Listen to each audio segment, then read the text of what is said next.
இன்றைக்கி தினமலரில் ஒரு interesting news. அது என்னன்னா, 21 ஆண்டுகளுக்கு முன் தொலைந்த தங்க நகை அதே எடையில் பார்சலில் வந்தது மாற்று நகை.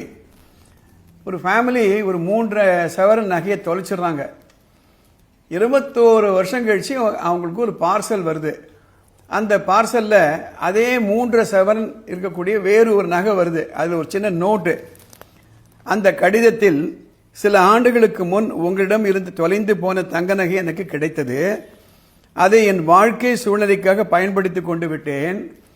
இன்று நான் அதை நினைத்து வருந்துகிறேன்.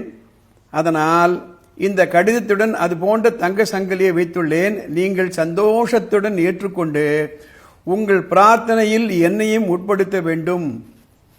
அவெல்லாம் தப்பு பண்ணலாம், மனசு தெரிஞ்சு தப்பு பண்ணலாம். ஆனால் நம்ம பண்ணது தப்பு என்று நம்ம என்னைக்கு உணர்றோமோ அன்னைக்கு நாம் மனம் வருந்தி அதுக்கு உண்டான ஒரு பிராயச்சித்தத்தை பண்ணணும். அப்போ தான் நம்ம வாழ்க்கை நல்லா இருக்கும், நம்ம மனசு நல்லா இருக்கும். ரொம்ப இன்ட்ரெஸ்டிங் ஒரு நியூஸ் ஐட்டம். இதை உங்களோடு பகிர்ந்துக்கலான்னு தான் இதை நான் போடுறேன்.